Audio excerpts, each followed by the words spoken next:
Hey, I'm Sarah, and I was just sent this chef's knife. First of all, it comes in a beautiful package, so it would be great for any sort of gifting. I mean, you open it up and it's just a beautiful presentation on how they've done it. You put that in there and look at this beauty. Nice handle. You've got their little symbol right there, and you've got their SUNLY. It is a 67 layer Damascus super steel, and this is an 8-inch chef knife. I mean, absolutely beautiful. And it's balanced really well. I mean, just holding it right like that, it's staying up really nicely. So let's put this thing to the test. It does have this nice little edge on the top thing to protect it. And I actually brought out another one of my chef knives that I've had just to kind of see the differences.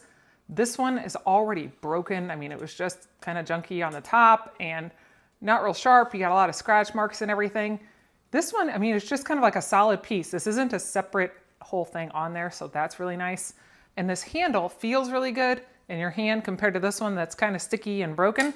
So as far as cutting this one, I mean, effortless cutting. It just kind of goes right across, cuts right through. You'll be able to slice super thin little areas on these. I mean, that is beautiful how thin you're able to slice with this knife. So this is a very nice knife that you can have in any kitchen, whether you have a restaurant or you're at home. It's a beautiful chef's knife that everybody needs.